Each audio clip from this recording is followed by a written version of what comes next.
based on concepts that would be relative in current issues. This is about an abusive relationship and that the main character is going through.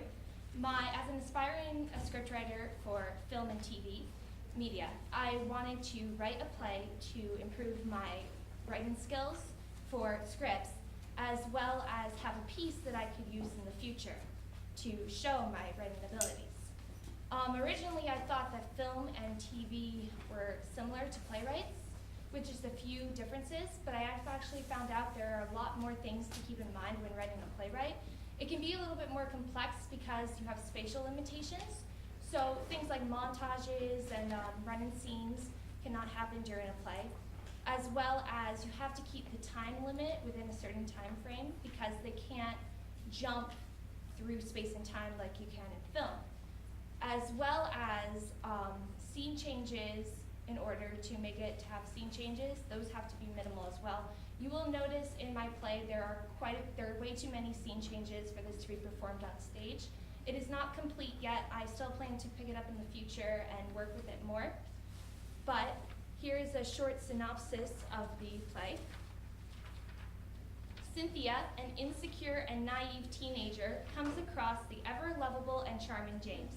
Thinking her life is played out for her, she and James have a baby, but she soon discovers there's more to the dashing young man than meets the eye. Now Cynthia must take whatever steps possible to protect both her and her son. And now I'll present to you our cast. Cynthia Wilcox will be played by Marina Capzone.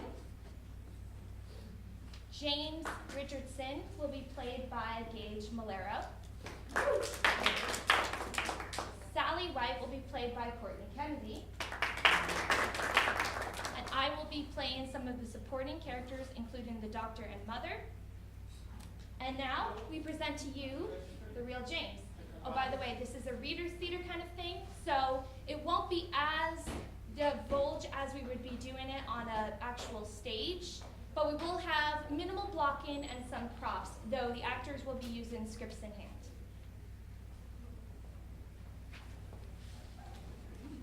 Act 1, Scene 1, Central Park. The scene begins as a 17-year-old girl, Cynthia, sits on a rock. She has a book spread about her lap, but shows no interest in it. Her mind is on other things as she looks at the line of skyscrapers which unfold in front of her. In the center is a Balto statue. From forth the fatal loins of these two foes, a pair of star-crossed lovers take their life, whose misadventured, piteous overthrows do with their death bury their parents' strife. Shakespeare was a brilliant man. Even then, he knew that love was a foolish thing that only ends in heartbreak. I too experienced this once. I was also in love. Like Juliet, I was naive, innocent, willing to fall in love with the first guy I met. If only to feel what it was like. Everywhere I turned, I'd see couples smiling, laughing, kissing, dancing, and just gleeful being around each other. But I was wrong. Excuse me. Hi, I'm James. We met at the Valentine's dance last week. Oh, right. I spilled punch all over your suit. Sorry about that. That's okay. I thought it looked better that way. It needed some color. So do you mind if I sit with you? Sure, go right ahead. So, you go to Yale? Yeah, I'm starting my senior year. What about you? Where do you go? I'm not sure yet. I'm graduating in a month, but sure, I won't be going there, though. Why not? Well, I'm the classic outcast. I do well on the homework, but I never get good grades on the tests. Highest grade I've ever gotten was a B. That's not so bad. It is my parents. They're obsessed with me getting all high scores. Are you studying now? Trying to. I was actually looking at the statue. Ah, the Balto statue. Dedicated to the indomitable spirit of the sled dogs that relayed antitoxins 600 miles over rough ice, across treacherous waters, through Arctic blizzards, from Nana to the relief-stricken Nome in the winter of 1925. 3 words: endurance, fidelity, intelligence. Wow. Pretty good. Thanks. You know, it's always amazed me how a single dog can lead a pack through miles of snow, through a blizzard, to bring medicine to a poor town. You know, I've always wanted to be a hero, someone everyone looks up to and will do everything for someone else. How do you know you're not one yet? Look at me. There's nothing special I've done. But, you go to an Ivy League school. Everyone must look up to you. Well, if I help you get into one, then you will be too. You'd do that for me? Sure, as long as you do something for me. What? There's a concert tonight at 6. Come with me? Oh, come on. It'll be a lot of fun. Well, okay. Great. Here, let me give you my number. All right, it's 212-672-3987. 3987. Got it. Great. I'll see you there. Bye. Bye.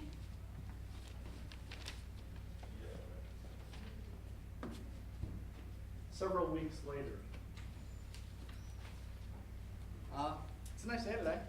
Mm-hmm. You look beautiful. Just stop it, James. Stop what? For the past few days, you've been acting really weird. All you do is give out cheap compliments and talk about the weather. You never really talk to me anymore. I can expect this from my family because they're, well, you know. But not you. You're the only person I actually care about. Please tell me what you really think. Okay, fine. Cynthia, we've been dating for weeks now. I've tried.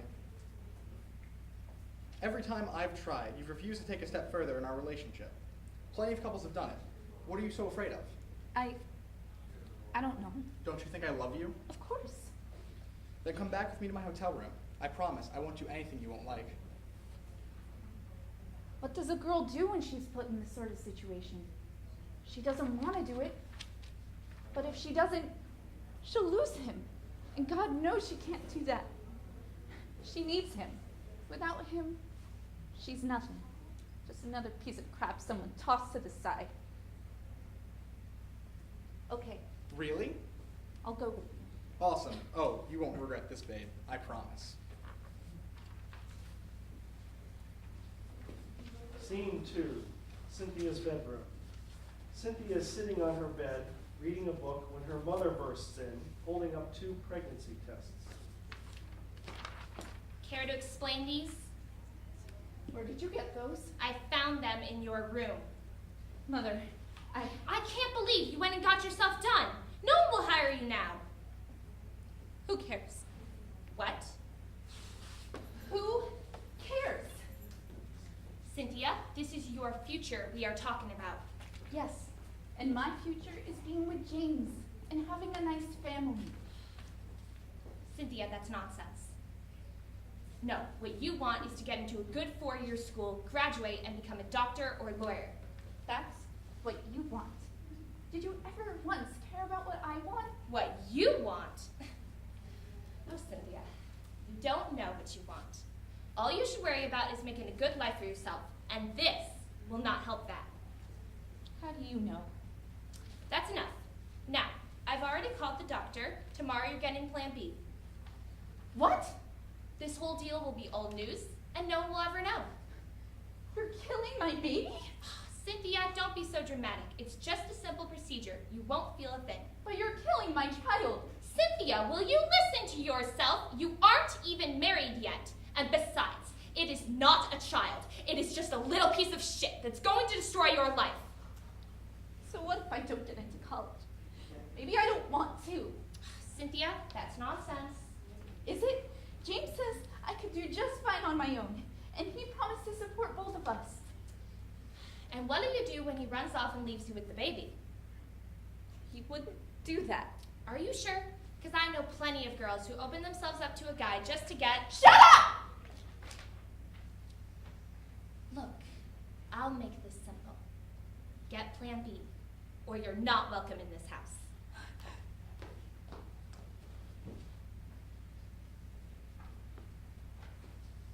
Scene 3, in a cafe. Cynthia, what's up? My mother. She wants to get rid of the baby. But you said no, right? I don't want to do it. but I just can't stand letting them down again. Cynthia, listen to me. This is our chance. We can finally be together. We can have a family. Isn't that what you want? Yes, but what about my family? Look, Cynthia, you don't need them. They're obviously trying to hold you back. No matter what you do, they'll never accept it. Why worry about them anymore? All we need is you and me. I'll take care of all of us. I guess you're right. Of course I am. Now, I've got to go. The train for New Haven is leaving in 15 minutes. You're leaving? But the baby, how will I? Look, don't worry. My parents have a vacation house upstate. You can stay there till the baby's born. The key is under the doormat. I'll visit you on weekends and live chat with you every day. It'll be fine. But my family kicked me out. How am I supposed to support myself? I have a spare savings account with enough money to support both you and the baby till I finish college. Here's the PIN. I've already sent the bank an authorization letter allowing you to withdraw. You should be set while I'm gone. It'll all work out. I promise. All right. Talk to you tonight. Love you. Love you too. Scene 4, in a hospital. Cynthia is laying in the hospital bed.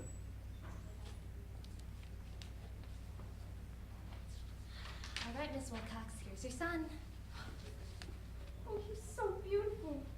He's so innocent. Hi, little guy. Give him to me. Oh, but I wasn't. Come on. He is so innocent. Congratulations, Mr. Richardson and Miss Wilcox. I wish you two the best of luck.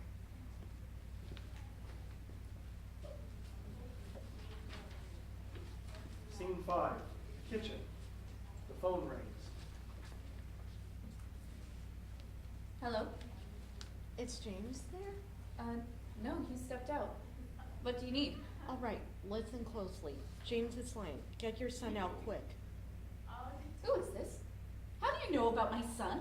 My name is Sally White. James and I used to be a couple. I saw you at the store once with him. Ever since then, I've been following you. You've been stalking us? Only to make sure what happened to me does not happen to you. What are you talking about? James and I had a son, Nathan. Shortly after he was born, James started acting weird. One night he asked James if Nathan could sleep with him. I said it was fine if he slept with us, but James said no. He wanted to sleep with Nathan alone. I saw him go into Nathan's room every night. One night I went in and saw Nathan crying. When I asked him what happened, he said he couldn't say. They said it was their little secret. I didn't want to believe James would do something so vulgar, so I stopped asking. A month later, James came home crying, saying there was an accident at the river. He claimed Nathan ran off, slipped on a rock, and drowned. But I know what really happened. James molested my son and then killed him to keep him quiet. Did you call the police? Yes, of course, but they didn't believe me. All the evidence that suggested sexual abuse was washed away. Anything else, James had his lawyers sweep under the rug. Eventually, they declared it a mistrial. Why are you telling me this? So you don't make the same mistake I did. Don't let James get away with this. Get your son out of there before something bad happens. What do I do? I know of a way to get you two to safety. Meet me at Marcy's Cafe on the corner of Lexington Road. And whatever you do, don't let James know where you're going. Babe, who's that? Oh, hi. Just a telemarketer. We're not interested. I'm taking Matthew to daycare. See you later.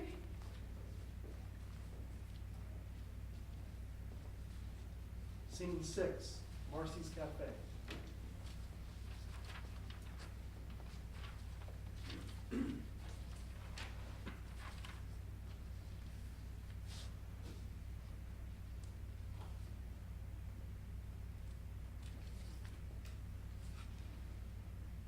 Sally?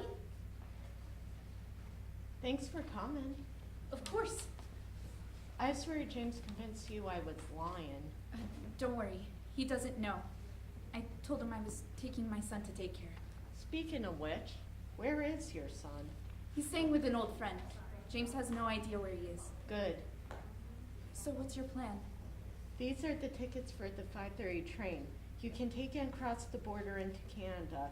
James won't be able to follow you there. Do you have your passports? Not with me, but I can get them. Okay, bring your son and meet me at the train station in an hour.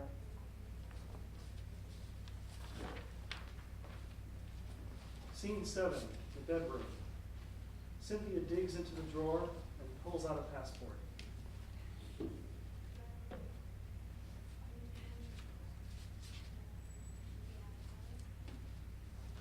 Why does he always do this? Holding on to my passports like I'm a child. No, worse. He treats me like I'm incompetent. Well, no more, James. You will not keep holding me any longer. In just a few hours, Matthew and I will be far away from you. And you think you got me trained like you're a little pet? Like, I won't do anything to upset you. You're wrong. After today, I'll be free. Free. And you'll never control me. Ever. Again. Where is he, Cynthia? Hi, James. What are you doing home? Our son. Where is he? I told you, he's at Do I daycare. look like an idiot?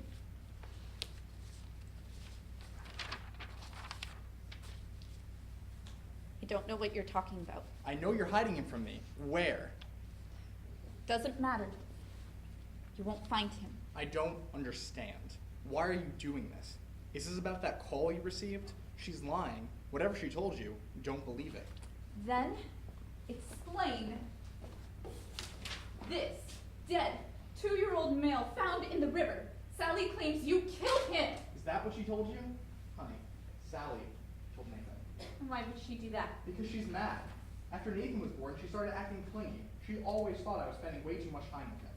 She must have thought he was threatening our relationship. I came home one day and found her standing over our dead son. I was worried they would pin it on me, so I dumped his body in the river and made it look like an accident. After I told her we were done, she accused me of killing him and being a pedophile. It's ridiculous. Doesn't sound so ridiculous. Babe, please, you have to believe me. You went to see her today, didn't you? She's the one who put you up to this. Is she the one that's holding Matthew? Well, answer me. Goodbye, James. Don't do this. Let go of me. Cynthia! I won't let you take my son away from me. Scene 8, train station. The sound of a train pulling away is heard in the distance. Cynthia and Matthew are on it. Sally is waving at them from the station. James runs on stage just as the train leaves. No! It's over, James. Where are they going? They're gone. You may have destroyed my life, but you will not ruin theirs. Tell me where they went. You will never get near that family again. Why, you little bitch. I'll find them. I'll find them and bring them back. go ahead and try. Good luck, Cynthia. Cynthia on the train. Even though James is gone, I can't get him out of my mind. He meant everything to me. He made me believe that anything was possible. I was a little princess, and he was my knight in shining armor. But this isn't a fairy tale anymore. I have to face reality. It won't be easy, I know. Matthew and I still have a lot in store. James still might come after us. He might try to take Matthew from me. Every night I wake up screaming, terrified he'll find us. But I will stay strong. I have to. For Matthew.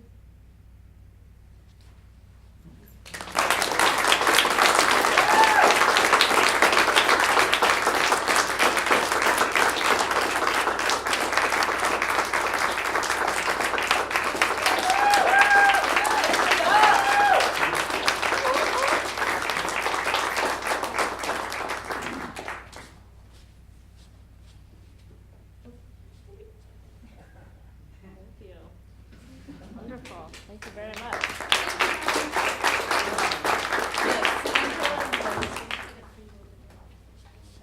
Do you have any questions for Angela about her creative process, or maybe some of the research that she had to do to put into writing of this play that we just saw?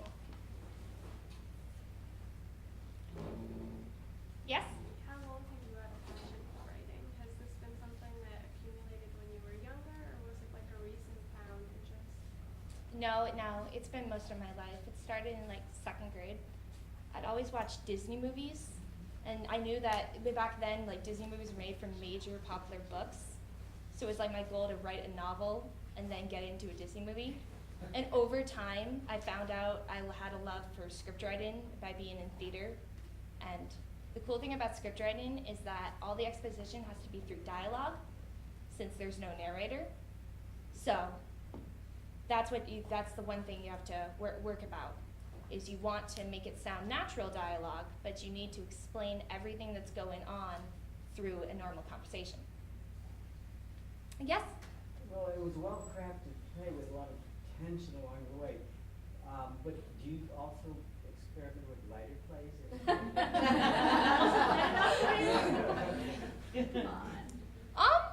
Yes. Drama is my main thing that I'm trying to get into, broaden my genres, and work on comedy and other things. Unfortunately, most of my stuff does end in tragedy. Yes. I really like your performance. It's really impressive. Okay, from you I can see a lot of Chinese tiger moms. Yeah, it's very popular in China, this kind of mom. Thank you. Yes? What was your inspiration for this story? So I watch a lot of crime shows like Law & Order and CSI and Criminal Minds. And I wanted to do something like that. As well as I said at the beginning, I wanted it to be a kind of a current issue. And after looking at, abusive relationships are still going on with young girls getting into situations they're not comfortable with. And so originally, the ending was not worked out originally. It had a lot of different endings. One of them was actually legal way to be more like Law & Order and Criminal Minds. But after brainstorming for a while, I decided to go this route. And so that if I pick it up in the future, we can have the aftermath of what happens. Does James come after her? Maybe Cynthia goes off to some rural place to live her life. Oh, yes. Do you have any kind of ritual or anything you do before you get in the mindset to write? Sometimes reading other things really helps.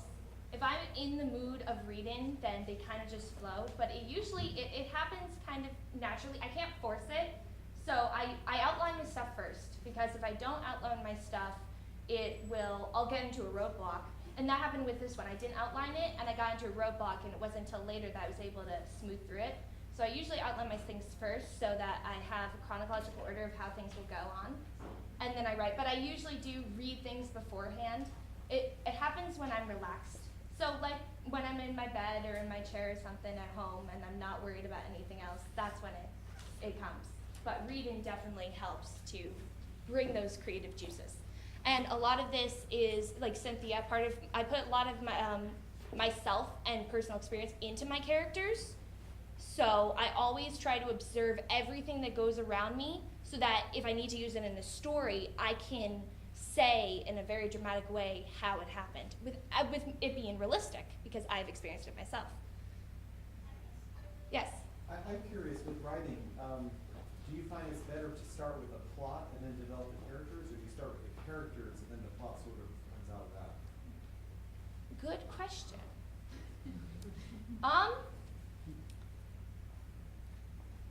I like doing the characters first.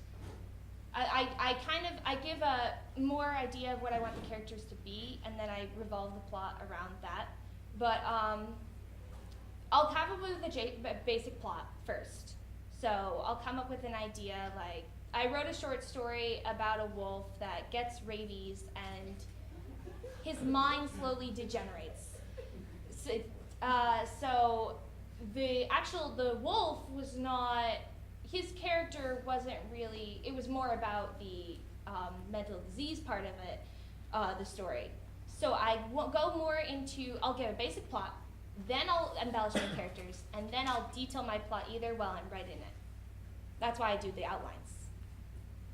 With your plots, some writers start with the ending and then they work backwards, some start with the beginning and some start in the middle? I don't usually write in chronological order. I can't, sometimes I can write the beginning, but I can't really, because they come and go, my creative, it just comes. I